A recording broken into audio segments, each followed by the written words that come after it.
Et avant de vous proposer un rendez-vous gourmand avec le chef en cuisine de ce matin, il s'agira de Monsieur Colomba, on va parler des grands défis.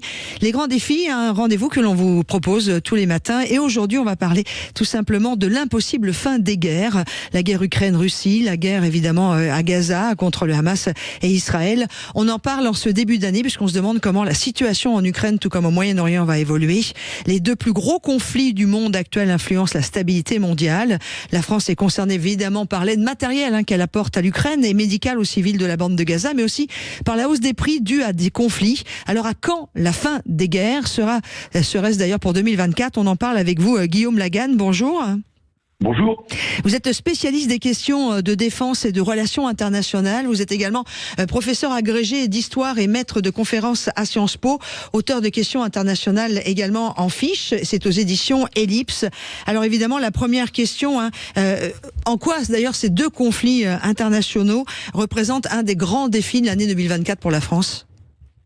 Vous l'avez dit, pour la France, il y a un défi sécuritaire majeur en Ukraine parce que la Russie, elle remet en question l'ordre international qui était le nôtre en Europe.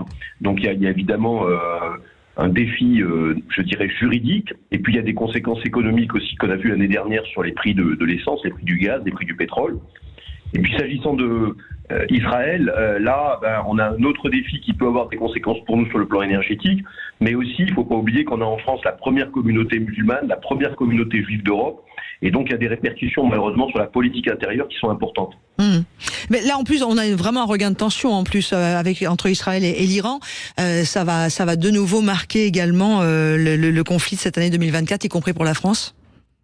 Je pense que là, on est dans une dimension aujourd'hui régionale du conflit, c'est-à-dire qu'on voit que Israël et l'Iran s'affrontent sur plusieurs théâtres. Il y a eu hier l'élimination du numéro 2 du Hamas au Liban. Il y a eu la semaine dernière un général iranien qui a été tué en Syrie. Il y a eu cet attentat, alors qui n'est pas nécessairement lié à Israël, en Iran hier. La dimension régionale, elle est là et effectivement, elle nous menace. Est-ce à dire, vous qui êtes un peu plus capé que moi sur ces sujets-là, Guillaume Laganne, spécialiste des questions de défense et de relations, et que la tendance 2024 ne paraît pas être à l'apaisement, quoi qu'il en soit? Sur ces deux conflits, on est plutôt parti pour que ça dure. C'est-à-dire, du côté ukrainien, c'est une guerre ce qu'on appelle d'attrition, c'est-à-dire que les deux adversaires essaient de s'affaiblir, en particulier la Russie est à l'offensive, mais l'Ukraine n'est pas encore défaite, donc ça va encore durer plusieurs mois. Et puis côté Israël, il y a la volonté de détruire les capacités militaires du Hamas. Là aussi, c'est une campagne qui devrait durer encore de nombreuses semaines. Pourtant, le Hamas, on pourrait dire, en tout cas, c'est ce que vous dites, vous aussi, Guillaume Laganne, vous qui êtes entre autres maître de conférences à Sciences Po, qu'il a presque gagné une stature politique différente de celle qu'il avait avant. Oui, le Hamas est devenu très célèbre le 7 octobre dans le monde musulman parce qu'il a pu mobiliser tous ceux qui là-bas s'opposent à ce qu'ils appellent l'entité sioniste, à l'existence même d'Israël. En même temps, derrière les célébrations de la foule, beaucoup de gouvernements arabes sont quand même un peu ennuyés de ce qu'il a fait au premier chef, le Qatar. Est-ce que l'on peut, comment est-ce que l'on peut voir comment va évoluer l'investissement de la France par rapport à ces deux conflits? Est-ce qu'il y aura de toute façon encore, comme l'Ukraine le demande, un investissement économique et militaire? Alors sur le terrain ukrainien, le partenariat qu'il y a entre la France et l'Ukraine aujourd'hui, il est militaire et industriel. L'idée c'est qu'on doit fournir à l'Ukraine les capacités de se défendre et pour cela notre industrie militaire se mobilise. En particulier, vous savez qu'il y a des contrats pour leur fournir des canons César. Donc ces contrats vont se traduire concrètement dans les mois qui viennent. Et puis à plus long terme, il y a tout un effort de ce qu'on appelle l'économie de guerre pour soutenir l'Ukraine sur le long terme face à la Russie. S'agissant d'Israël, il ne faut pas oublier qu'il y a des capacités françaises qui sont un peu partout dans la région autour d'Israël, bien sûr pas en Israël, mais il y a des soldats français dans la Finule au Liban, il y a une base française contre l'État islamique en Jordanie. On a une base militaire permanente aux Émirats arabes unis. Donc les intérêts français sont majeurs. Et puis bien sûr, la liberté de navigation en mer Rouge, c'est un enjeu très important pour l'économie française.